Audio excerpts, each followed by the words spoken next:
Juan 19. Jesús es crucificado. Video sobre Juan 19. Juan 19, 1, 16 Gloria escarnecido y condenado. Juan 19, 17-30 Gloria crucificada. Juan 19, 31, 42 Gloria enterrada. A Jesús es condenado a la crucifixión. 1-4, Pilato espera satisfacer a la multitud azotando y escarneciendo a Jesús. Así que, entonces tomó Pilato a Jesús, y le azotó. Y los soldados entretejieron una corona de espinas, y la pusieron sobre su cabeza, y le vistieron con un manto de púrpura, y le decían, Salve, Rey de los judíos, y le daban de bofetadas. Entonces Pilato salió otra vez, y les dijo, Mirad, os lo traigo fuera, para que entendáis que ningún delito hallo en él. Así que, entonces tomó Pilato a Jesús, y le azotó. Anteriormente Pilato dijo de Jesús, Yo no hallo en él ningún delito, Juan 18:38, sin embargo ordenó este severo y brutal castigo para un hombre que él sabía que era inocente. Se ha sugerido que Pilato quería ayudar a Jesús, esperando que la multitud se sintiera satisfecha con los azotes. Le azotó. Pilato dio la orden, así que Jesús fue azotado según la práctica romana. Los golpes venían de un látigo con muchos hilos de cuero, cada uno de estos hilos con pedazos afilados de hueso o de metal en los extremos. Esto reducía a la espalda a carne cruda, y no era inusual que un criminal muriera por flagelación, incluso antes de la crucifixión. Y la flagelación tenía 3 propósitos. Era utilizada para castigar a los prisioneros y para obtener confesiones de crímenes de los mismos. También, en casos de crucifixión la flagelación era utilizada para debilitar a la víctima para que muriera con más rapidez en la cruz. Pilato esperaba que este castigo para su prisionero satisficiera a la multitud. Ni, por lo tanto, como parte del castigo capital, ni para obtener la verdad, sino con la malaventurada esperanza de que este castigo menor pudiera satisfacer a los judíos, Pilato ordenó la flagelación. 2. La víctima de este severo castigo era atada en una posición inclinada a una columna baja y golpeada con varas o azotada con látigos, cuyas correas estaban cargadas con plomo y tachonadas de pedazos de hueso afilados, de modo que una laceración espantosa le seguía a cada golpe. 3. Literalmente rasgaba en tiras la espalda de un hombre. Pocos permanecían conscientes durante toda la prueba. Algunos morían, y muchos se volvían locos. Barclay. 4. Es un ejemplo más de la reserva de los evangelios, que utilizan solo una palabra para describir esta pieza de horror. No hay intento alguno de jugar con nuestras emociones. Morris. C. Y los soldados entretejieron una corona de espinas, y la pusieron sobre su cabeza, y le vistieron con un manto de púrpura, y le decían, Salve, Rey de los judíos. Todo lo que aquí se llevó a cabo tenía como objetivo humillar a Jesús. Los gobernantes judíos ya se habían burlado de Jesús como Mesías, Mateo 26, 67-68. Ahora los soldados romanos se burlaban de él como rey. Los soldados entretejieron una corona de espinas, los reyes vestían coronas, pero no coronas de tortura. Los espinos específicos de esta región tienen espinas largas, duras y afiladas.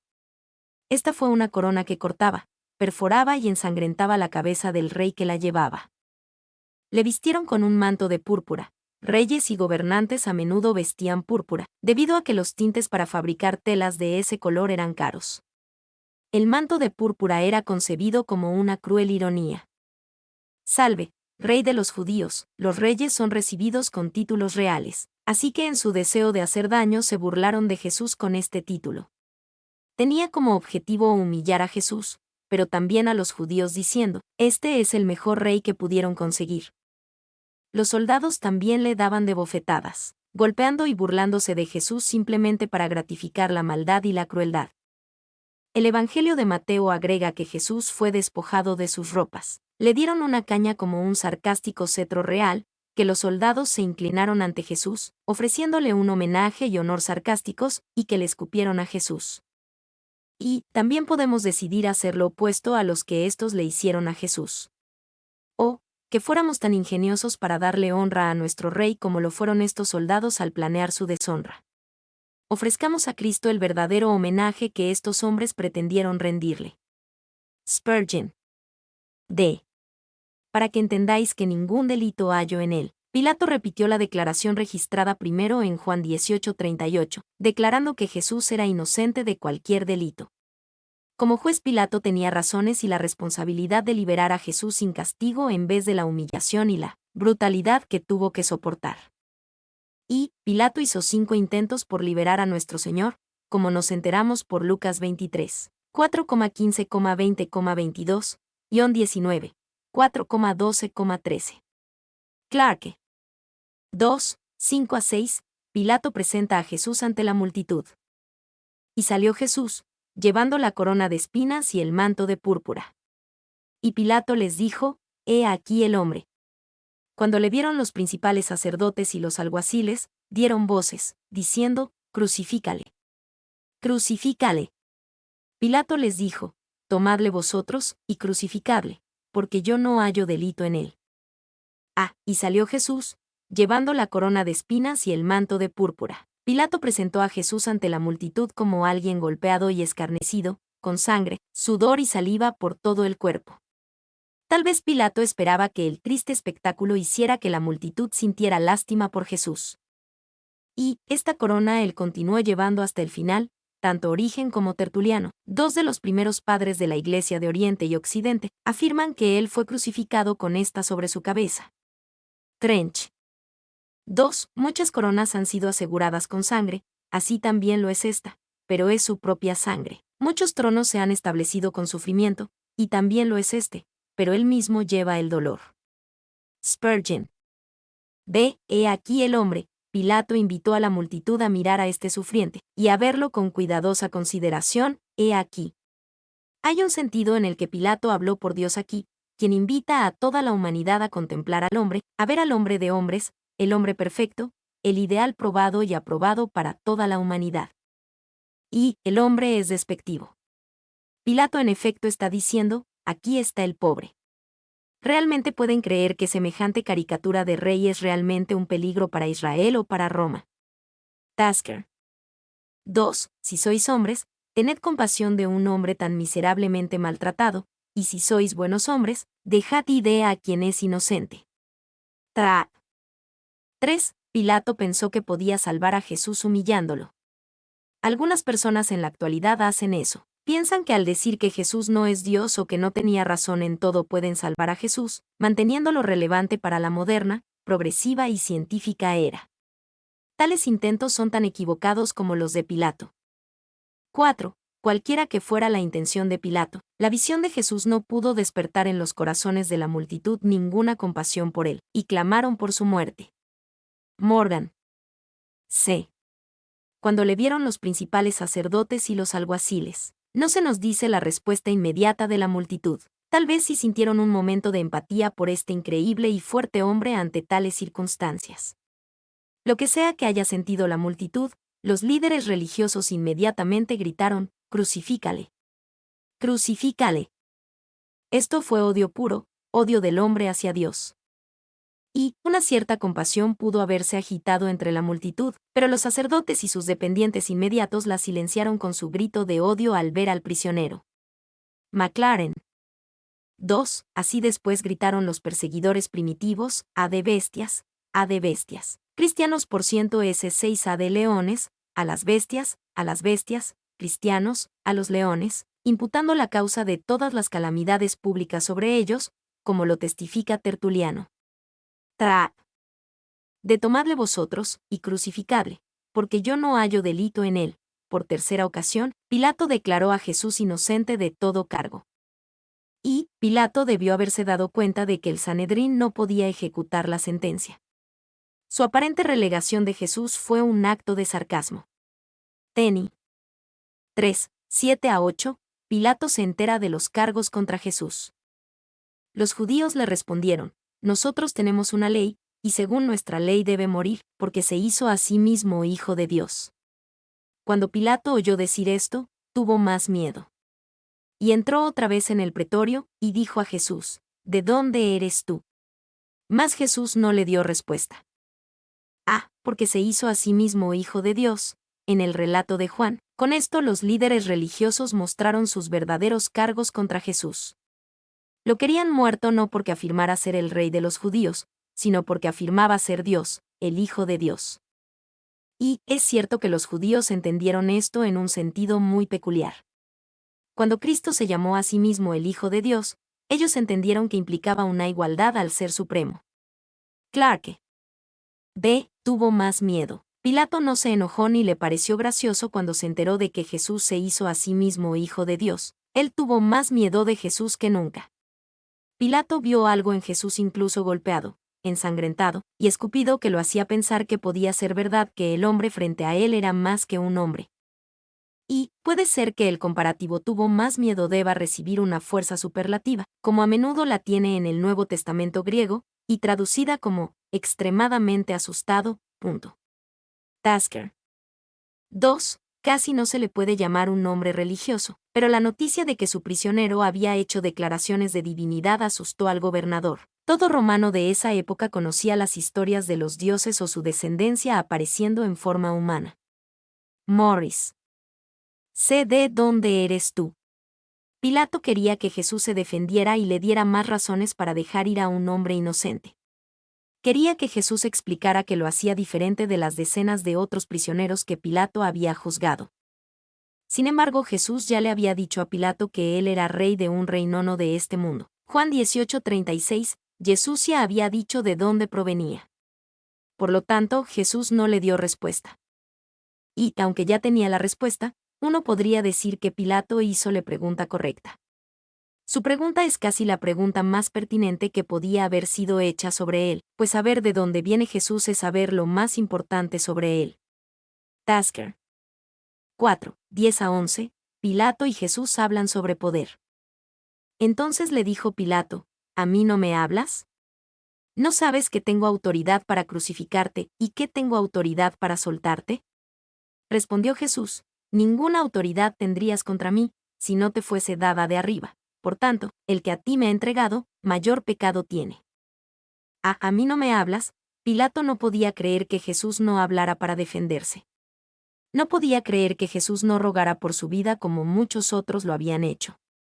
Pilato tampoco podía creer que Jesús no estuviera intimidado o impresionado por el representante de Roma que lo juzgaba. Y mi es muy enfático en el griego. Es la negativa de Jesús de hablarle a alguien que posee una autoridad humana tan suprema lo que sorprende a Pilato. Tasker. 2. El silencio general de Jesús delante de sus acusadores y jueces cumple la profecía de Isaías 53. 7. Como cordero fue llevado al matadero, y como oveja delante de sus trasquiladores, enmudeció, y no abrió su boca. B. No sabes que tengo autoridad.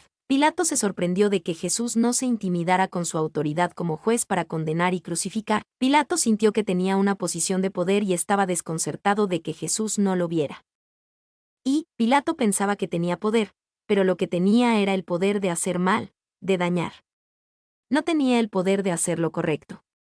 Lo correcto era liberar al hombre que evidentemente era inocente en vez de enviarlo a la muerte, pero Pilato era débil frente a la fuerza de los líderes religiosos y de la multitud a la que dirigían. Decir, tengo el poder de hacer lo que la multitud quiere que haga es decir que no tienes poder en absoluto.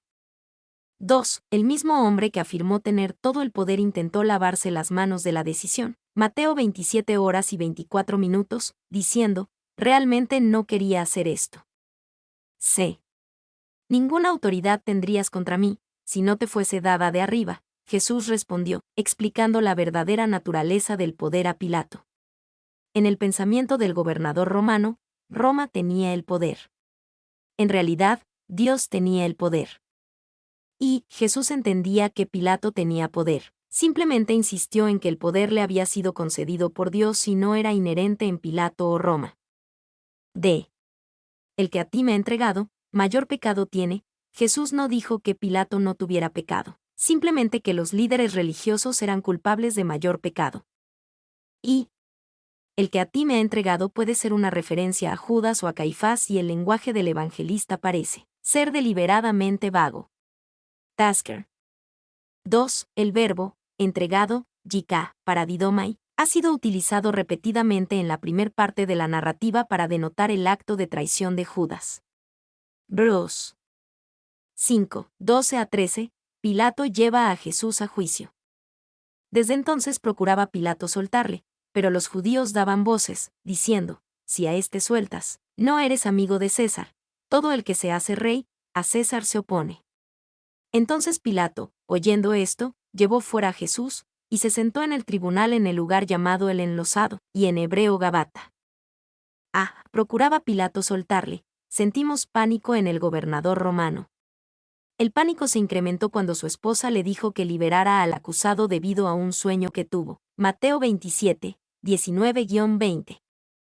Él sabía que este hombre inocente, un hombre como ningún otro prisionero que haya visto antes, debía ser liberado. Sin embargo, sintió toda la fuerza de la multitud y los líderes religiosos demandando su crucifixión. Y, desde entonces, puede ser interpretado ya sea en un sentido temporal, desde ese momento, o por deducción, como en la RSV, a partir de esto. La última es más probable. Pilato se siente halagado por lo que Jesús le dijo en el versículo 11 y en consecuencia trata de liberarlo con más empeño. Tasker. B. Si a este sueltas, no eres amigo de César. Según algunos relatos, tal como el de Boís, Pilato era un hombre común y corriente que solo llegó a su posición porque se casó con la nieta del emperador.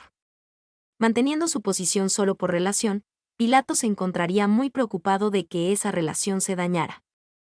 Los líderes religiosos y la multitud conocían el punto débil de Pilato y lo presionaron. Y, humanamente hablando, la mención de César selló el destino de Jesús. Morris. 2. La frase, amigo de César, era más que una alusión casual al patriotismo romano. Usualmente denotaba a un partidario o asociado del emperador, un miembro del importante círculo íntimo. Tenny. 3. Deseaba tanto ser amigo de César. Pero no era amigo de César, apenas si conocía a César. Y lo que es más significativo, César no era su amigo en absoluto. Boís. Se llevó fuera a Jesús, y se sentó en el tribunal. Pilato estaba listo para entregar su juicio final, presentando a Jesús delante de la multitud y del tribunal. En realidad era Poncio Pilato quien estaba en juicio, no Jesús. Y Gabata, esto es, un lugar elevado, de Gaba, alto, alzado, y es muy probable que el tribunal estuviera considerablemente alzado en la corte, y que el gobernador subiera a él por unos escalones, y tal vez estos mismos escalones eran lo que llamaban la calzada. Clarke. 6, 14-16, la multitud rechaza a Jesús y Pilato lo sentencia a muerte.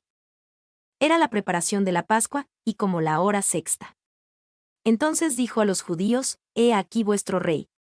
Pero ellos gritaron, «Fuera, fuera, crucifícale». Pilato les dijo, «¿A vuestro rey he de crucificar?». Respondieron los principales sacerdotes, «No tenemos más rey que César». Así que entonces lo entregó a ellos para que fuese crucificado. Tomaron, pues, a Jesús, y le llevaron. Era la preparación de la Pascua. Esto plantea una vez más las difíciles preguntas cronológicas mencionadas anteriormente en Juan 18:28. Sin embargo, el punto de Juan es claro.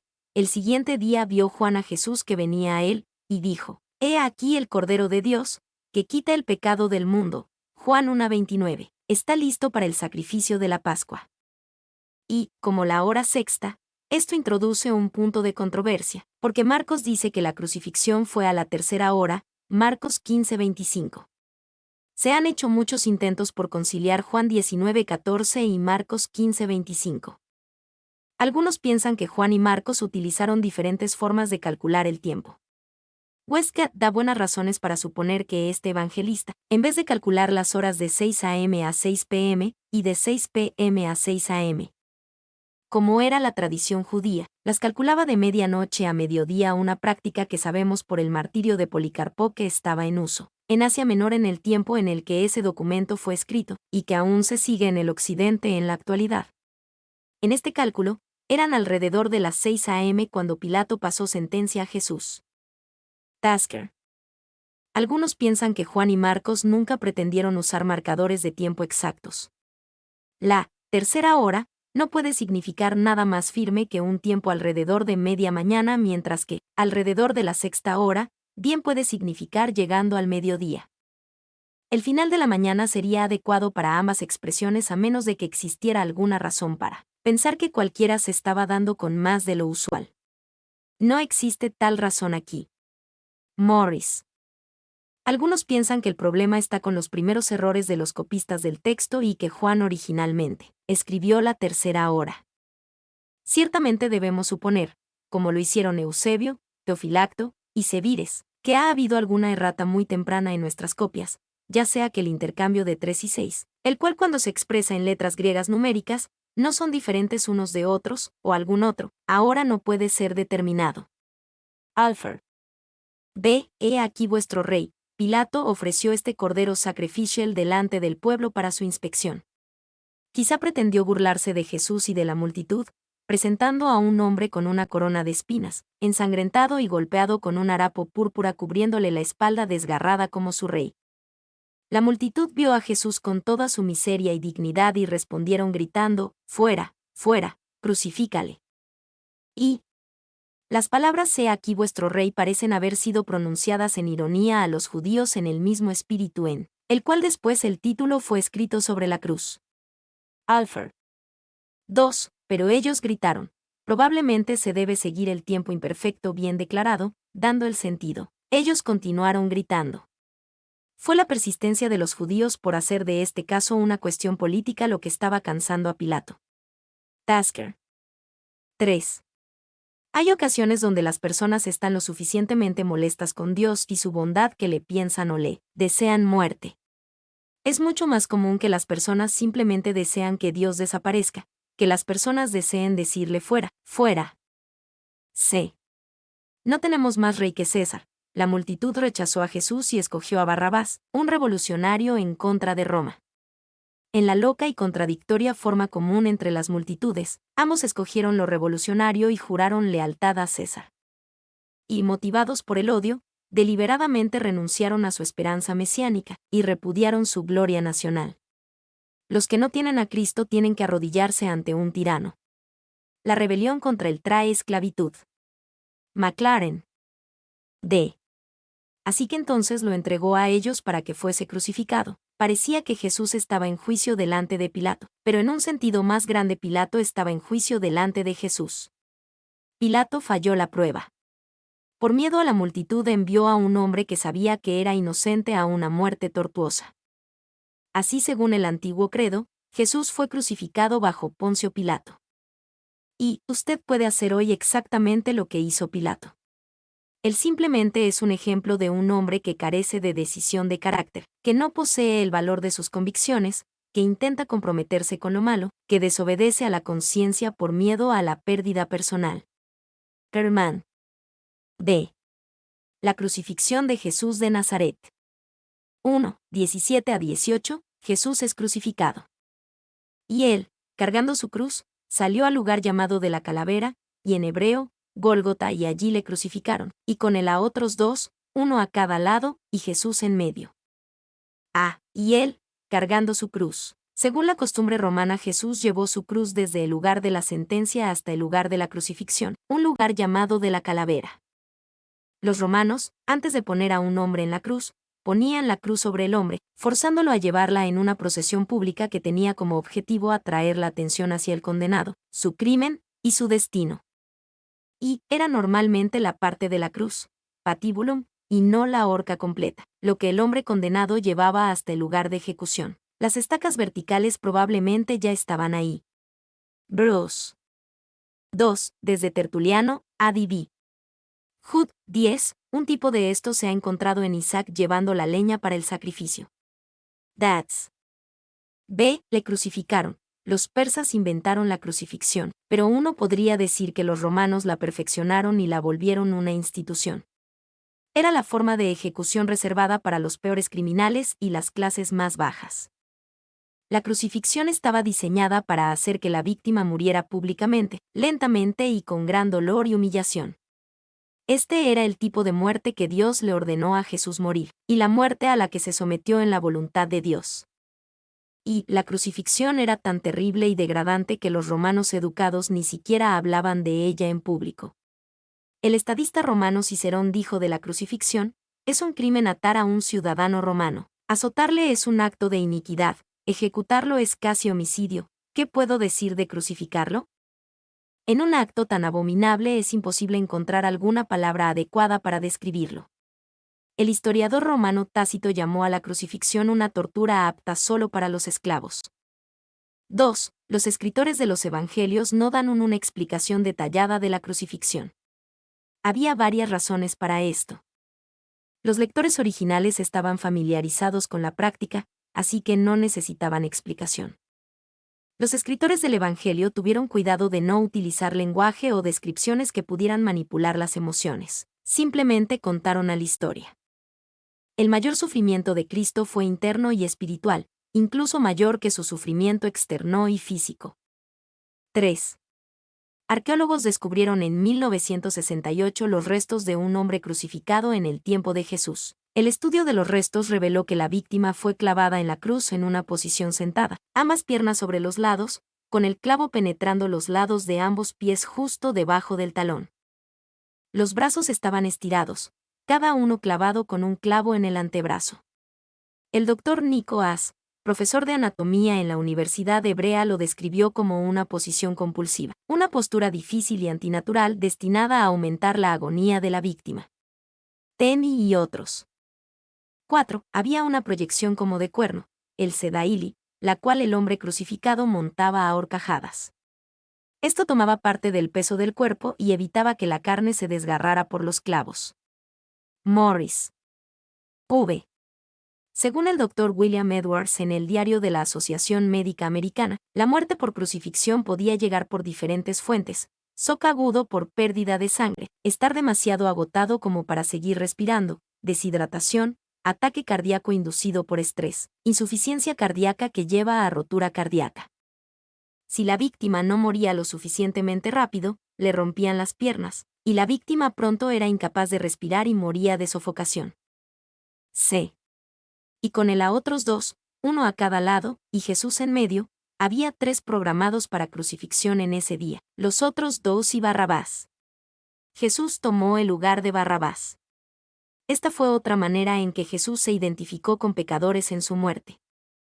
Y el todo de la humanidad estaba representado ahí: el Salvador sin pecado, el penitente salvado, y el impenitente condenado. Plummer, citado en Dats. D. Y Jesús en medio. Esto era literalmente cierto: de las 3 cruces, Jesús estaba en el medio. Sin embargo, como concepto, hay muchas maneras en las que se podría decir que estaba Jesús en medio. Jesús fue puesto en medio de la humanidad. Jesús nunca se distanció de los hombres comunes, y libremente interactuó con los que se consideraban grandes hombres. Desde su encarnación, a lo largo de toda su vida, vivió como uno de nosotros.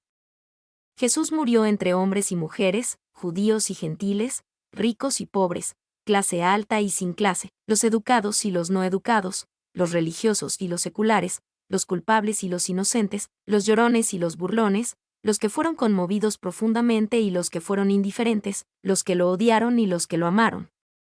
Jesús estuvo en medio de hombres pecadores. Sus enemigos pensaron que esto empeoraría su sufrimiento.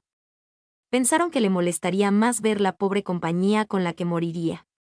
En su muerte los religiosos que se consideraban justos se burlaron de él y sus discípulos lo abandonaron. Sin embargo, Jesús estuvo en medio de los pecadores hasta el final.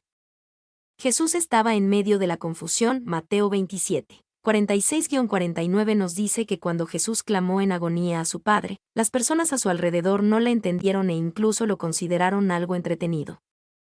Jesús estaba en medio de los creyentes y de los que lo rechazaron.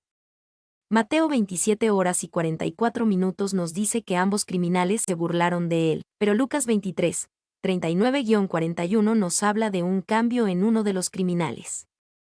La última voz humana que testificó a Jesús fue un criminal convertido en justo antes de su muerte. Los discípulos se habían ido y todos a los que Jesús había sanado y enseñado parecían haber desaparecido. Los líderes religiosos se burlaron de él y le escupieron, e incluso las mujeres fieles fueron silenciadas por su dolor. Sin embargo, hubo una solitaria voz humana que dijo la verdad sobre Jesús cuando todos los demás se habían quedado callados. Jesús estaba en medio de los salvados y los que perecerían. El ladrón en la cruz fue el último compañero de Jesús en esta tierra antes de su muerte y Jesús lo llevó a la salvación, no con un sermón, sino con cada sermón que ya había predicado, cada buena obra que había realizado. Este fue tal vez el único consuelo de Jesús en la cruz. Sin embargo, se salvó un ladrón, pero uno se perdió, y Jesús estuvo en medio de ellos. Para pasar de un lado al otro debes ir a través de Jesús. Jesús estaba en medio entre Dios y el hombre. Jesús en la cruz tomó el castigo por el pecado que merecíamos. En la cruz Jesús fue tanto el sacerdote como la ofrenda. Jesús estuvo en medio de toda la historia y la obra de Dios. Nosotros no vemos a Jesús en el medio con lástima, como si debiéramos sentir lástima por el pobre Jesús. Él fue el ganador en la cruz. Esta fue la mayor victoria de todos los tiempos. 2, 19 a 22, la descripción pública de Pilato de Jesús y su supuesto crimen. Escribió también Pilato un título, que puso sobre la cruz, el cual decía, Jesús Nazareno, Rey de los Judíos. Y muchos de los judíos leyeron este título, porque el lugar donde Jesús fue crucificado estaba cerca de la ciudad, y el título estaba escrito en hebreo, en griego y en latín. Dijeron a Pilato los principales sacerdotes de los judíos, no escribas, Rey de los Judíos, sino, que él dijo, soy Rey de los Judíos. Respondió Pilato, lo que he escrito, he escrito. Escribió también Pilato un título, que puso sobre la cruz, esto fue según la tradición romana. El que iba a ser crucificado llevaba su crimen escrito y el título era colgado alrededor de su cuello mientras llevaba la cruz hasta el lugar de muerte. Luego el título era colocado en la parte superior de la cruz, para que todos supieran la razón de la crucifixión. Y era tradición para el condenado llevar un cartel que dijera su nombre y la naturaleza de su crimen. Teni. 2. Un tablero blanqueado con yeso de los que comúnmente se utilizaban para avisos públicos. That's. B. El cual decía, Jesús Nazareno, Rey de los Judíos. Pilato escribió el nombre de Jesús, el mismo por el que fue identificado y arrestado en el huerto de Getsemaní, Juan 18, 15. También escribió lo que se decía que era el crimen de Jesús, por lo menos el cargo original con el que lo acusaron, que él había afirmado ser el Rey de los Judíos, Juan 18, 33-34. Y, incluso en su muerte, Jesús se identificó con el humilde y obscuro Nazaret.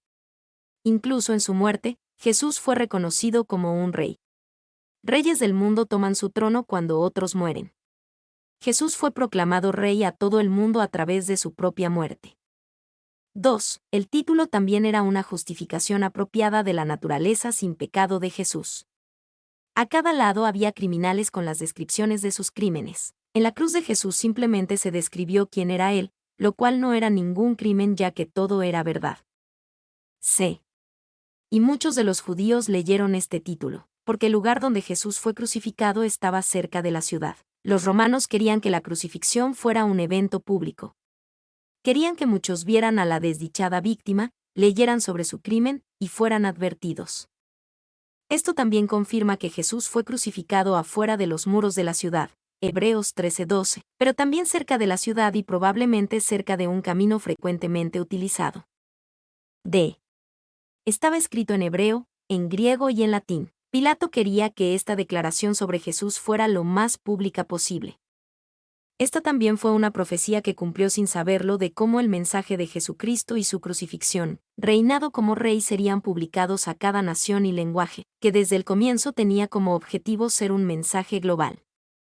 Y arameo, para los habitantes locales, latín para los oficiales, griego, la lengua franca del mundo mediterráneo oriental. Teni. 2. En hebreo, para los judíos que se gloriaban en la ley, en griego para los griegos que se gloriaban en la sabiduría, en latín, para los romanos que más se gloriaban en su dominio y poder.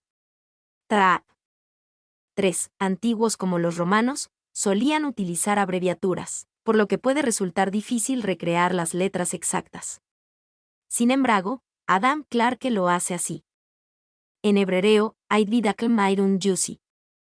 En griego, Isaudonas Breopo Basileuf Tidabel Joen Yeudaium. En latín, Iesus Nazarenus Rex Judaeorum. No escribas, Rey de los Judíos, sino, que él dijo, soy rey de los judíos. Los líderes religiosos se opusieron al título de Pilato. Ellos sentían que era falso, porque no creían que Jesús era el rey de los judíos. También creían que era humillante, porque mostraba el poder de Roma para humillar y torturar incluso al rey de los judíos. Lo que he escrito, he escrito. Pilato finalmente encontró el valor para hacerle frente a los gobernantes judíos, pero en un asunto de relativamente poca importancia. Uno podría decir que a pesar de sí mismo, Pilato honró al rey de verdad, Juan 18:37, con esta verdadera descripción de quién era él, tanto en su humildad como en su gloria. Y, esto es, no alteraré lo que he escrito.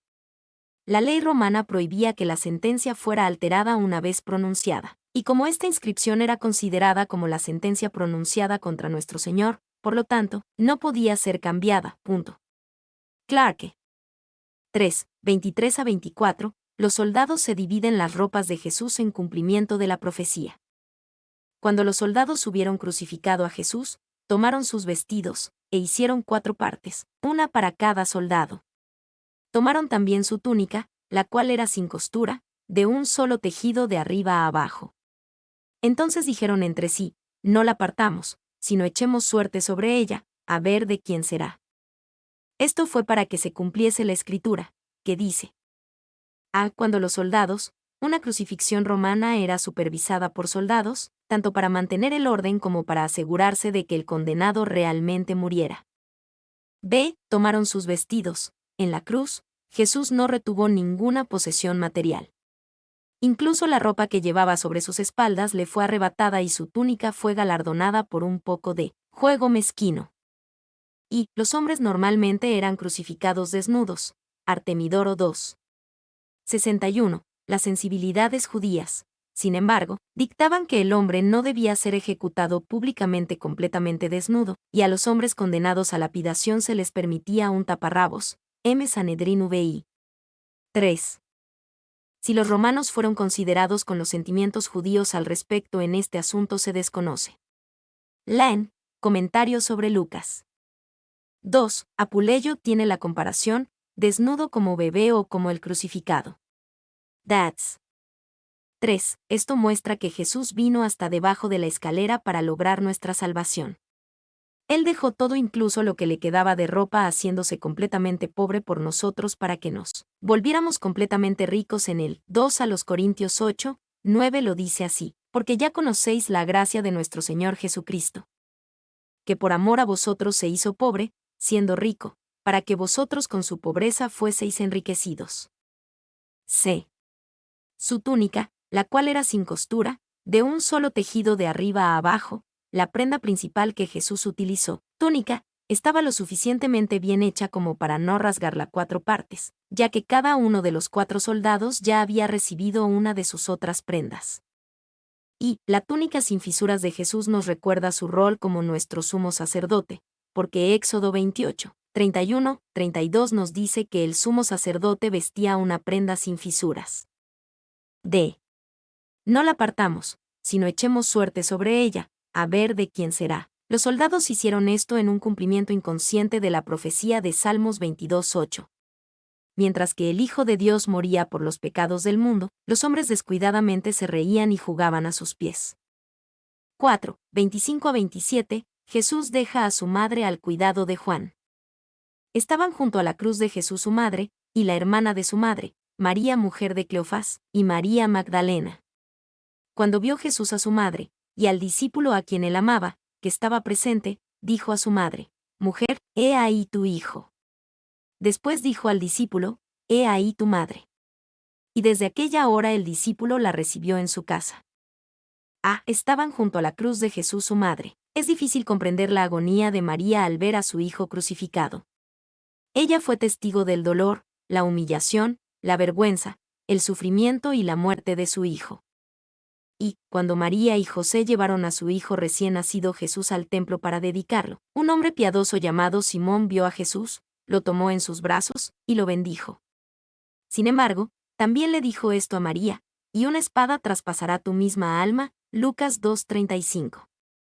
María experimentó esto a lo largo del ministerio de su hijo cuando fue rechazado, cuando recibió oposición, cuando fue difamado, y cuando conspiraron en su contra. Sin embargo, este fue el cumplimiento final de esa solemne promesa. De todos los que vieron a Jesús en la cruz, nadie sufrió como lo hizo María. B. La hermana de su madre, María mujer de Cleofás, y María Magdalena. Estas fieles mujeres estuvieron ahí con Jesús durante su agonía en la cruz, para honrarlo y apoyar a su madre María. María mujer de Cleofás y María Magdalena también estuvieron entre las que descubrieron primero la tumba vacía, evidencia de la resurrección de Jesús. Y es probable que la hermana de su madre, aquí es equivalente a Salomé, Marcos 15:40, y que la madre de los hijos de Zebedeo, Mateo 27 horas y 56 minutos, que se encontraba a distancia con las otras mujeres cuando Jesús murió. Morris. C. Al discípulo a quien él amaba, que estaba presente. Esta fue la humilde manera de Juan el autor de referirse a sí mismo en la historia, como lo hace 4 veces en su Evangelio, Juan 13, 23, 19, 26, 21-7, 21-20. Juan nos dice que estuvo en la crucifixión y que vio estas cosas con sus propios ojos. Juan 19, 35. D. Dijo a su madre: Mujer, he ahí tu hijo. Jesús conscientemente cuidó de su madre hasta el final, mostrando que incluso en la cruz su atención estaba enfocada en otros y no sobre sí mismo. Si alguna vez hubo un momento en el que Jesús mereció enfocarse solo en sí mismo, fue este. Sin embargo, permaneció centrado en otros hasta el final. Y, claro que sobre mujer, he ahí tu hijo, no transmite ninguna idea de falta de respeto, ni de falta de interés, como se ha supuesto comúnmente. En la forma de decir hombre y mujer. Estos eran títulos de mucho respeto entre los hebreos como lo son señor y señora. Entre nosotros. Clarke. 2. Clarke también sugirió que Jesús no la llamó madre desde la cruz porque el sonido de ese nombre en esas circunstancias solo incrementaría su agonía. 3. No hubo una dirección específica dada a Juan para recibir a María. Era suficiente para el Señor llamar su atención hacia ella diciendo: «He aquí tu madre». ¿Cómo desearía que siempre estuviéramos en tal estado del corazón que no necesitáramos preceptos específicos? Un pista sería suficiente. Spurgeon. Y desde aquella hora el discípulo la recibió en su casa. Juan y María, cada uno obedeció esta solemne orden de Jesús desde la cruz, aunque era algo notable lo que Jesús ordenó. María tenía otros hijos nacidos después de Jesús, y hay referencias a los medios hermanos y hermanas de Jesús. Mateo 12, 46-47,13, 55-56, Juan 2, 12 y 7, 3-10. A pesar de esto, Jesús dejó el cuidado de su madre María a Juan el discípulo y apóstol. Tal vez Jesús hizo esto para hacer hincapié en que nuestras relaciones con Él y el reino son aún más importantes que las de sangre. Tal vez Jesús hizo esto para honrar al único discípulo, del que sabemos, que fue lo suficientemente valiente como para permanecer con Jesús y estar presente en la crucifixión. Tal vez Jesús hizo esto porque sus hermanos no lo seguían como sus discípulos durante su ministerio terrenal y aún no creían en él, y Jesús quería dejar a su madre con un creyente. Tal vez Jesús hizo esto sabiendo que Juan sería el único discípulo que tendría una muerte natural y sobreviviría incluso a los hermanos de Jesús. Tal vez Jesús hizo esto por mera sabiduría y previsión. Y he ahí tu madre. Significativamente, Jesús no necesitó decirle a Juan: «Cuida de mi madre». Lo único que Jesús necesitó hacer fue describir la nueva relación y sabía que el resto seguiría apropiadamente. De la misma manera, hay muchos mandamientos para una vida santa que Jesús no necesitó darnos específicamente. Si la relación se ordena correctamente, la conducta fluirá de ella. 5, 28-30, la gran proclamación de Jesús y su muerte. Después de esto, sabiendo Jesús que ya todo estaba consumado, dijo, para que la escritura se cumpliese: «Tengo sed». Y estaba allí una vasija llena de vinagre. Entonces ellos empaparon en vinagre una esponja, y poniéndola en un hisopo, se la acercaron a la boca. Cuando Jesús hubo tomado el vinagre, dijo: «Consumado es». Y habiendo inclinado la cabeza, entregó el espíritu. Sabiendo Jesús que ya todo estaba consumado, Jesús sabía que su gran obra, su obra de vida y muerte en la cruz estaba consumada. Entonces se preparó para entregar su vida y morir, habiendo terminado la obra.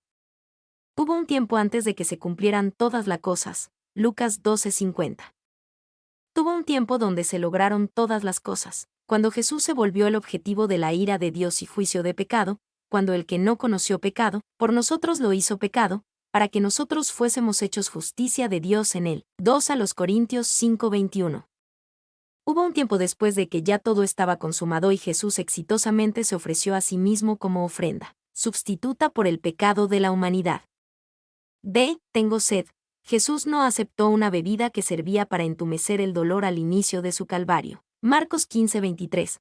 Pero ahora aceptaba un sorbo de un vino muy diluido, para humedecer los labios resecos y una garganta seca para poder hacer un anuncio final al mundo con una voz alta y clara. Y la sed es una miseria común, tal como le puede suceder a los campesinos o a los mendigos. Es un verdadero dolor, y no un producto de la imaginación ni una pesadilla del país de los sueños. La sed no es un dolor de la realeza, sino un mal de la virilidad universal. Jesús es hermano de los más pobres y más humildes de nuestra raza. Spurgeon. 2. El apetito era la puerta al pecado, y por lo tanto en ese punto nuestro Señor fue puesto en dolor. Con él, tengo sed, el mal es destruido y recibe su expiación. Spurgeon. 3. Estaba allí una vasija llena de vinagre. La mención de la vasija traiciona al testigo ocular. That's. 4. Vinagre. Esto, por supuesto, no debe confundirse con el vino adulterado, el vino mezclado con mirra, de Marcos 15:23, el cual Jesús rechazó, sino que fue el vino que fue llevado a la cruz por los soldados para su propio consumo dentro de lo que normalmente es un largo tiempo de espera. Tasker. V. Poniéndola en un hisopo. La misma mención del hisopo llevaría a los pensamientos de cualquier judío a la sangre salvadora del Cordero de Pascua. Barclay. B. Podemos conectar ya todo estaba consumado con las palabras tengo sed. Cuando Jesús dijo yo tengo sed, ya había pasado lo peor, el precio había sido pagado y estaba listo para anunciarlo. Cuando el pecador dice tengo sed ha pasado lo peor, porque si traen su alma sedienta a Jesús, Él lo satisfará. Se consumado es, las palabras finales de Jesús, tetelestai en el antiguo griego, fueron el clamor de un ganador. Jesús había terminado el propósito eterno de la cruz. Hoy permanece como una obra terminada, el fundamento de toda fe y paz cristiana, pagando por completo la deuda que justamente le debíamos a Dios y haciendo las paces entre Dios y el hombre.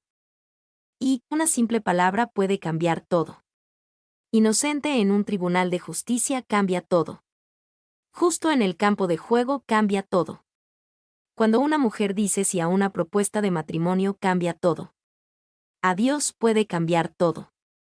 Sin embargo, nunca se ha pronunciado una sola palabra que haya impactado más que la que Jesús dijo en Juan 19:30. 2. En algún punto antes de morir, antes de que el velo se partiera en dos, antes de que clamara consumado es, se llevó a cabo una increíble transacción espiritual. Dios el Padre puso sobre Dios el Hijo toda la culpa y la ira que nuestro pecado merecía, y los llevó en sí mismo a la perfección, satisfaciendo totalmente toda la ira de Dios por nosotros. 3. Fue el clamor de un conquistador, se pronunció a una gran voz. No hay nada de angustia en él, no hay lamentos en él. Es el clamor de alguien que ha completado una labor tremenda. Spurgeon. 4. Jesús murió con el clamor de la victoria en sus labios. Este no es el gemido de los derrotados, ni el suspiro de la resignación paciente. Es el triunfante reconocimiento de que ahora ha cumplido plenamente la obra que vino a hacer. Morris.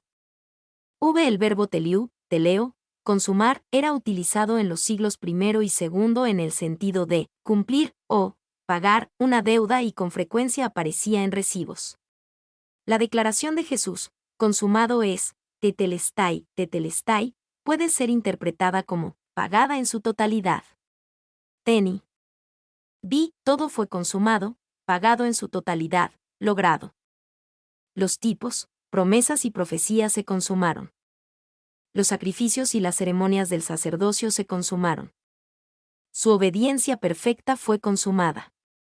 La satisfacción de la justicia de Dios fue consumada.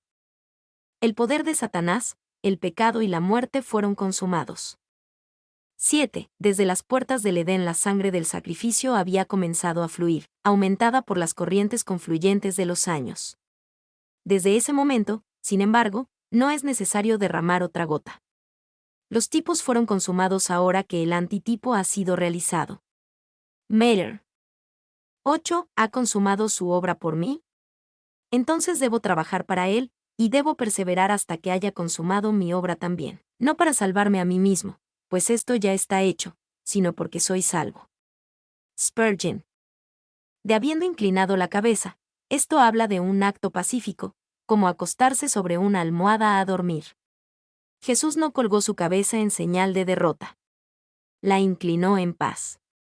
Y, en otro lugar en los Evangelios, la misma frase que aquí se utiliza para describir cuando Jesús inclinó su cabeza. Al morir se utiliza para reclinar la cabeza para dormir, Mateo 8, 20, Lucas 9, 28, el Hijo del Hombre no tiene dónde reclinar su cabeza. La implicación aquí puede ser que él voluntariamente reclina su cabeza. Ahora listo para dormir el sueño de la muerte. Bruce. 2. Habiendo inclinado la cabeza. Tenemos la minuciosidad de un testigo ocular sobre quien cada particular de este solemne momento hizo una impresión indeleble. Alfred. Entregó el espíritu, nadie le arrebató a Jesús la vida. Él, de una manera diferente a cualquier hombre, entregó el espíritu. La muerte no tenía ningún derecho sobre el Hijo de Dios sin pecado. Él se puso en lugar de los pecadores, pero él nunca fue un pecador. Así que no podía morir a menos que entregara el espíritu. Y, como dijo Jesús, yo pongo mi vida, para volverla a tomar. 10:18 Nadie me la quita, sino que yo de mí mismo la pongo. Tengo poder para ponerla, y tengo poder para volverla a tomar. Juan 10, 17-18. 2. Él entregó su vida porque así lo deseaba, cuando lo deseó, como lo deseó. Agustín. 3. Nadie le arrebató la vida. Su muerte fue una entrega voluntaria, una entrega que él tenía la autoridad para hacer, porque la autoridad para entregar su vida estaba acompañada por una autoridad para continuarla. Juan 10:18. Trench. 4. La obra de Jesús como un sustituto en la cruz, conectado con el rendir su vida en la cruz, cumplió con el acto más importante de esta tan importante vida. Esto se refleja incluso en las historias seculares antiguas. Cada una de las menciones de Jesús existentes en la literatura antigua extrabíblica resalta su muerte en la cruz. Una carta escrita por Mara bar Serapión a su hijo, ca. 73 después de Cristo. Josefo, el historiador judío, ca. 90 después de Cristo. Tácito, el historiador romano, ca. 110-120 DC. El Talmud de Babilonia, ca. 200 después de Cristo. C. Inmediatamente después de la muerte de Jesús por crucifixión. 1, 31-32, la necesidad de remover los cuerpos de las cruces. Entonces los judíos, por cuanto era la preparación de la Pascua, a fin de que los cuerpos no quedasen en la cruz en el día de reposo, pues aquel día de reposo era de gran solemnidad, rogaron a Pilato que se les quebrasen las piernas, y fuesen quitados de allí. Vinieron, pues, los soldados, y quebraron las piernas al primero, y asimismo al otro que había sido crucificado con él. Era la preparación de la Pascua. Esto se refiere a las declaraciones de Juan en Juan 19:14 y plantea las mismas difíciles preguntas cronológicas mencionadas anteriormente en Juan 18:28. B. Que los cuerpos no quedasen en la cruz en el día de reposo. Normalmente los que eran ejecutados por crucifixión permanecían en la cruz durante días como una sombría advertencia de las consecuencias de desobedecer al gobierno romano. Sin embargo, como se aproximaba el día de reposo, y porque era un día de gran solemnidad, asociado con la Pascua y su semana, los líderes religiosos exigieron que los romanos quitaran la desagradable vista de los 3 hombres crucificados. Y sus conciencias no fueron heridas por el asesinato de Jesús, pero fueron grandemente conmovidos por el temor a la contaminación ceremonial. Los escrúpulos religiosos pueden vivir en una conciencia muerta. Spurgeon. Se rogaron a Pilato que se les quebrasen las piernas. El rompimiento de las piernas de un hombre crucificado aceleraba su muerte porque no podía sostenerse con sus piernas o con sus pies para ayudarlo a respirar mejor. Y la única manera en la que un hombre crucificado podía respirar bien era levantarse por medio de sus piernas para aliviar la tensión sobre sus brazos y los músculos del pecho. Si se le rompían las piernas, era imposible que lo hiciera, y la muerte pronto llegaría debido a la falta de oxígeno. Tenny. Devinieron, pues, los soldados, y quebraron las piernas al primero, y asimismo al otro. Respondiendo a la petición de los líderes religiosos, los soldados apresuraron la muerte de los hombres que estaban a ambos lados de Jesús. Y este era un trabajo brutal para hombres duros. Probablemente utilizaban una barra de hierro o un garrote pesado. Para asegurar una muerte rápida, a veces se recurría al crucifragio, romper las piernas con un mazo pesado o barra, ya que sin tales medios el crucificado podía en algunos casos permanecer ahí por 36 horas. Este rompimiento de las piernas debe haber sido aterrador para un hombre aún vivo en una cruz. 2. Lactantius Tis. L. 4. Calle 26, que era una costumbre común el romper las piernas u otros huesos de criminales en la cruz, y esto parece haber sido una especie de golpe de gracia, una manera más rápida de dar fin a su dolor. Clarke. 3. El hallazgo arqueológico al que se hace referencia en Juan 19:18 aparentemente fue sometido a este procedimiento. Una de sus piernas había sufrido una fractura limpia de un solo golpe que también rompió a la otra. Bruce. 4. El ladrón penitente entró al paraíso ese mismo día, pero no fue sin sufrimiento. Digamos, que más bien el terrible golpe fue el verdadero medio para el pronto cumplimiento de la promesa que el Señor le hizo. Con ese golpe murió ese día, de otra manera se habría demorado mucho. Spurgeon. 2. 33-34, la confirmación de la muerte de Jesús de Nazaret. Mas cuando llegaron a Jesús, como le vieron ya muerto, no le quebraron las piernas. Pero uno de los soldados le abrió el costado con una lanza, y al instante salió sangre y agua. Además, cuando llegaron a Jesús, como le vieron ya muerto, estos soldados habían, supuestamente, supervisado muchas ejecuciones en la cruz. Ellos sabían cuando un hombre había muerto y cuando aún estaba vivo. Era su juicio experimentado el que les dijo que Jesús estaba ya muerto. Y Marcos 15, 44-45 agrega que Poncio Pilato le pidió al centurión que supervisaba la confirmación de la muerte de Jesús, y el centurión confirmó que estaba muerto. Uno de los soldados le abrió el costado con una lanza. La forma acostumbrada de asegurarse de la muerte de un hombre crucificado era golpear y romper las piernas. Después de hacerlo a las primeras dos víctimas, era completamente normal que este soldado le hiciera lo mismo a Jesús, incluso supuestamente se le ordenó hacerlo. Sin embargo, no lo hizo.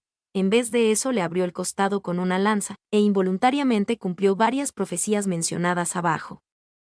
Y, como la herida infligida por el golpe de esta lanza parece haber sido de una mano de ancho, Juan 20:25, se puede asumir que el soldado tenía como objetivo asegurarse que Jesús estuviera muerto dándole una estocada, que en sí misma hubiera sido mortal. C. Al instante salió sangre y agua, esto fue tomado como una confirmación absoluta de que Jesús estaba muerto. Del corte en su costado por la punta de la lanza fluyó una sustancia que parecía sangre, y una sustancia que parecía agua. Y hay algunos que consideran esto como algo así como una especie de autopsia de Jesús, revelando que la verdadera causa de muerte fue un corazón roto, colapsado. La idea es que en tales casos, el saco que rodea al corazón, normalmente lleno de una sustancia acuosa, se llena de sangre. Si ese saco se abre y se deja que su contenido fluya fuera del cuerpo, se vería como una mezcla de sangre y agua, porque las dos sustancias no se mezclan, algo así como el aceite y el agua. Normalmente esto sería un goteo, tal vez hubo algo sobrenatural en acción para demostrar esta señal. 2. Egastes Toplady utilizó esta imagen en su gran himno, Roca de las Épocas. Roca de las Épocas, hendida por mí. Déjame ocultarme en ti. Deja que el agua y la sangre, del lado del río del cual fluyen, sean del pecado la doble cura. Purifícame de su culpa y su poder. 3. La idea de Toplady es prominente bajo el antiguo pacto, donde tanto la sangre como el agua eran frecuentemente utilizados en el servicio sacerdotal de expiación, purificación del pecado. Tomen todos los tipos del Antiguo Testamento, y obtendrán esto, que la purificación del pecado era típicamente establecida por la sangre y el agua. La sangre era siempre conspicua, no tienen remisión de pecados sin ella, pero el agua también era extremadamente prominente. Spurgeon. 4. Spurgeon dio un pensamiento adicional de lo que esto nos muestra. Uno de estos viejos teólogos dice que Jesucristo fue tipificado por nuestro primer padre, Adán. Así como Adán se quedó dormido, y Eva fue tomada de su costado, así Jesús durmió sobre la cruz el sueño de la muerte, y de su costado, donde fue clavada la lanza, su iglesia fue tomada. 3. 35 a 37, la solemne garantía de Juan, el cumplimiento de la Escritura. Y el que lo vio da testimonio, y su testimonio es verdadero, y él sabe que dice verdad, para que vosotros también creáis. Porque estas cosas sucedieron para que se cumpliese la Escritura, no será quebrado hueso suyo. Y también otra Escritura dice, mirarán al que traspasaron. Y el que lo vio da testimonio, y su testimonio es verdadero, y él sabe que dice verdad, para que vosotros también creáis. Juan dio una solemne garantía de que él estuvo presente en la crucifixión de Jesús y vio estas cosas con sus propios ojos. También explicó la razón de su testimonio, para que todo lector pudiera creer. Y, en particular, las visiones de la sangre y el agua mencionadas en el versículo anterior tuvieron un impacto en Juan. Más adelante en una de sus cartas, 1 de Juan 5:6, él describió a Jesús como el que vino mediante agua y sangre. Esta descripción ha desconcertado a muchos comentaristas, inseguros de si Juan se refería a las aguas del bautismo o al agua mencionada en Juan 19:34. 2. Sin embargo, la forma y la certeza de la muerte de Jesús es una parte esencial de nuestra fe cristiana. Esto realmente es para que vosotros también creáis. Lo que Juan nos ha contado sobre la muerte de Jesús hasta este punto ya nos lleva a creer. La inocencia de Jesús nos lleva a creer.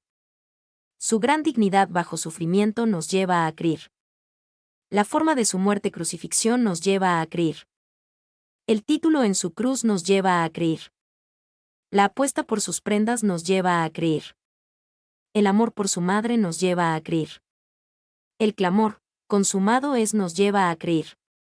Su pacífica entrega de su espíritu nos lleva a creer. La certeza de su muerte nos lleva a creer que realmente resucitó de los muertos. B. Porque estas cosas sucedieron para que se cumpliese la Escritura. Sorprendentemente, lo que pareciera ser una elección al azar por un soldado romano anónimo atravesar el costado de Jesús en vez de quebrarle las piernas sucedió para que se cumpliese la Escritura. C. No será quebrado hueso suyo. Esta profecía de Salmos 34, 20, así como Éxodo 12, 46 y Números 9, 12, fue inconsciente y accidentalmente, por parte del hombre, cumplida. Sin embargo, su cumplimiento exacto muestra la providencia y la guía de Dios, y nos lleva a creer. Y el soldado romano recibió la orden que quebrar las piernas de los hombres crucificados, sin embargo, por alguna razón no quebró las piernas de Jesús. Esto fue un increíble cumplimiento de profecía. De mirarán al que traspasaron, esta profecía de Zacarías 12, 10 y 13, 6 fue inconsciente y accidentalmente, por parte del hombre, cumplida. Sin embargo, su cumplimiento exacto muestra la providencia y la guía de Dios, y nos lleva a creer. Y la perforación ha sido hecha, pero el mirar, con luto y súplica, tal como Zacarías lo profetizó, aún permanece en el futuro. Trench. 4. 38 a 42, Jesús es amorosamente sepultado por dos discípulos vacilantes. Después de todo esto, José de Arimatea, que era discípulo de Jesús, pero secretamente por miedo de los judíos, rogó a Pilato que le permitiese llevarse el cuerpo de Jesús, y Pilato se lo concedió. Entonces vino, y se llevó el cuerpo de Jesús. También Nicodemo, el que antes había visitado a Jesús de noche, vino trayendo un compuesto de mirra y de áloes, como 100 libras. Tomaron, pues, el cuerpo de Jesús, y lo envolvieron en lienzos con especias aromáticas, según es costumbre sepultar entre los judíos. Y en el lugar donde había sido crucificado, había un huerto, y en el huerto un sepulcro nuevo, en el cual aún no había sido puesto ninguno. Allí, pues, por causa de la preparación de la Pascua de los judíos, y porque aquel sepulcro estaba cerca, pusieron a Jesús. A José de Arimatea, que era discípulo de Jesús, pero secretamente. En este paso final de la obra terrenal de Jesús antes de su resurrección, el Hijo de Dios permaneció pasivo. Dios levantó 2 discípulos que anteriormente le habían seguido en secreto, José de Arimatea y Nicodemo, para recibir el cuerpo de Jesús y darle el mejor entierro posible en el poco tiempo que les quedaba antes del atardecer y el inicio del día de reposo, Lucas 23:54. B. Rogó a Pilato que le permitiese llevarse el cuerpo de Jesús. Por tradición, los cuerpos de los criminales crucificados se dejaban en las cruces hasta que se podrían o eran comidos por los animales. Pero los judíos no querían semejante horror mostrado durante la temporada de Pascua, y los romanos eran reconocidos por concederles los cadáveres de los ejecutados a los amigos o familiares para un entierro apropiado. Y la costumbre romana era dejar el cuerpo para las aves y bestias de rapiña. That's 2. Los judíos de ese tiempo consideraban el entierro apropiado de un muerto algo muy importante. Muchos se tomaban muchas molestias para ver que sus compatriotas recibieran un entierro apropiado. Esto puede tener algo que ver con la acción de José. Morris. 3. Dios utilizó a estos hombres para proteger el cuerpo de Jesús. Así como Aquiles arrastró el cuerpo de Héctor por los talones alrededor de los muros de Troya, así Satanás hubiera querido que los hombres trataran al cuerpo sin vida de Cristo. Él lo habría dado a los perros o a los milanos si hubiera podido, pero así no debía ser. Spurgeon. C. Entonces vino, y se llevó el cuerpo de Jesús, no se dice con precisión, pero la implicación es que José y Nicodemo hicieron esto ellos mismos. Ellos eran hombres ricos e influyentes, Mateo 27, 57, Marcos 15, 43, Juan 3:1, que podían encontrar siervos que hicieran el trabajo por ellos, sin embargo lo hicieron ellos mismos. Y la narrativa implica, aunque no lo menciona, como lo hacen San Marcos y San Lucas, que el mismo José bajó el cuerpo de la cruz. Alford. 2. El remover el cuerpo ensangrentado y sucio de Jesús de la cruz y las estacas de hierro que lo sostenían debió ser muy difícil tanto práctica como emocionalmente. D. Lo envolvieron en lienzos con especias aromáticas, según es costumbre sepultar entre los judíos. José y Nicodemo hicieron lo que pudieron para envolver el cuerpo de Jesús con el compuesto de mirra y de aloes, como 100 libras que llevó Nicodemo. Antes de que el cuerpo fuera envuelto tenía que ser preparado. Una de las costumbres de los judíos al preparar un cuerpo para el entierro es el requerimiento de remover todo material extraño del cuerpo y lavarlo cuidadosamente. Y examinaron todo su cuerpo y encontraron pedazos rotos de espinas sobre toda su cabeza. Vieron su cabello ensangrentado, los terribles golpes en su rostro, las áreas de la barba arrancadas, los labios secos y agrietados. Voltearon el cuerpo para descubrir sus hombros y brazos llenos de astillas, cada una fue retirada con cuidado. La espalda, de los hombros para abajo, era una herida abierta y ensangrentada de la terrible flagelación sufrida antes de la crucifixión. Sus manos y sus pies estaban destrozados y ensangrentados. En la parte frontal justo debajo de la caja torácica había una herida abierta formada por la lanza clavada que confirmó su muerte. Lo peor de todo eran los ojos que no se abrían, la voz que no hablaba. 2. Solo podemos imaginar las profundas impresiones que les quedarían por el resto de sus vidas a ambos hombres y cómo, por el resto de sus vidas el olor de esas especias en particular traerían de vuelta todos los detalles mentales. 3. Mientras estos hombres hacían esto, hombres que eran expertos en la ley debieron haber sabido que estaban cumpliendo una profecía, la profecía de Isaías 53, 9 que decía que el Mesías estaría con los ricos en su muerte. Aquí el cuerpo de Jesús estaba en manos de 2 hombres ricos que normalmente habrían hecho que un criado hiciera tan humilde y sangrienta labor. Sin embargo, sabían que tenían que hacerlo ellos mismos. 4. Esta era una labor extraña para estos hombres. Sin embargo, también era extraño que Jesús, en el plan de deidad, pasivamente se sometiera a ello.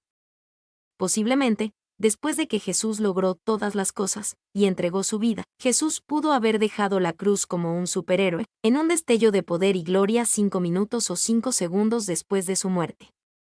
Sin embargo, en el plan de Dios el Padre, permaneció sin vida en la cruz por un periodo de tiempo lo suficiente como para que José de Arimatea consiguiera una audiencia con Pilato y recibiera permiso para tomar el cuerpo. Él colgó en esa cruz hasta que su cuerpo fue laboriosamente removido y apresuradamente enterrado según la costumbre judía. V. En el plan de Dios este entierro de Jesús fue tan importante que se dice que es uno de los componentes esenciales Del Evangelio mismo, 1 Corintios 15, 3-4. Podemos considerar muchas razones para esto. Este entierro cumplió la Escritura. Isaías 53, 9 dice, y se dispuso con los impíos su sepultura. Así que eso significó que el Mesías sería enterrado en una tumba y así fue. Este entierro cumplió la promesa, la predicción de Jesús. Jesús dijo que él, como Jonás, sería enterrado por 3 días, Mateo 12:40, y por lo tanto debía ser cumplido. Este entierro demostró que Jesús realmente estaba muerto. Era evidencia de la gloria de su resurrección venidera. Nadie podía decirle a José de Arimatea o a Nicodemo que Jesús realmente no había muerto. Este entierro era importante porque las especias y preparaciones funerarias protegieron su cuerpo sagrado de la decadencia. Como se dice en Salmos 16, 10, ni permitirás que tu santo vea corrupción. Este entierro le dio a José de Arimatea y a Nicodemo una manera de proclamar su relación con Jesús. Los llamó fuera de su estado de discipulado secreto. Este entierro y los días de Jesús en la tumba probaron la fe y la devoción de los discípulos. Los hizo morir cierto tipo de muerte durante los días que supieron que Jesús permanecía en la tumba. Este entierro y los días de Jesús en la tumba eran maneras de probar que en la cruz Jesús no solo derrotó al pecado, sino también a la muerte. El entierro y la tumba vacía muestran que Jesús conquistó al pecado y a la muerte. Los días en la tumba fueron importantes porque había una labor importante que Jesús tenía que hacer durante ese tiempo en la tumba. 1 de Pedro 3, 18-20 nos dice que Jesús fue y predicó a los espíritus en prisión, aunque no hay tanta explicación sobre todo esto como nos gustaría tener. Parece que mientras el cuerpo de Jesús yacía sin vida en la tumba, su espíritu fue al Hades, la morada de los muertos. Ahí guió a los muertos fieles hacia el cielo, a la luz de su entonces completada obra en la cruz. También predicó un mensaje de juicio y condenación venidera a los espíritus malignos que estaban encerrados en las profundidades. Este entierro fue otra gran y final conexión del Hijo de Dios con la humildad del hombre. Hubo un aspecto transaccional en la gran obra de Jesús en la cruz, pero hubo mucho más. También hay un aspecto de identificación radical, donde Jesús conecta con usted en toda manera posible, y lo invita a conectar con Él. Él fue enterrado con nosotros, en la humillación de la humanidad absoluta. Nosotros somos enterrados con Él espiritualmente por fe, ceremonialmente por el bautismo. Él se identificó con nosotros por fe nos identificamos con Él. Mirra y de aloes, como 100 libras. La enorme cantidad ha sido considerada como una expresión de devoción de un hombre rico, o como un requerimiento si el cuerpo entero y todos los envoltorios debían ser impregnados con eso. That's 7. La cantidad de 100 libras romanas, 75 lbs. Revelan tanto la riqueza de Nicodemo como su apreciación por Jesús. Teni. En el cual aún no había sido puesto ninguno, Mateo 27. 60 nos dice que esta tumba pertenecía al mismo José de Arimatea. Un hombre rico como José probablemente tendría una tumba cavada en roca sólida. Esta tumba estaba en un huerto cerca del lugar de crucifixión. Una típica tumba de este tipo tendría una pequeña entrada y quizás uno o más compartimentos donde los cuerpos eran colocados después de haber sido en cierto modo momificados con especias, ungüentos y tiras de lino. Normalmente, los judíos dejaban estos cuerpos solos por algunos años hasta que se descomponían hasta los huesos. Luego los huesos eran colocados en una pequeña caja de piedra conocida como un osario. El osario permanecía en la tumba con los restos de otros miembros de la familia.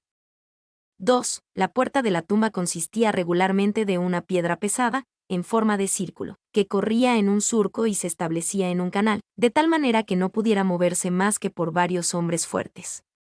Esto era hecho para asegurarse que nadie perturbara los restos. 3. Y en el lugar donde había sido crucificado, había un huerto.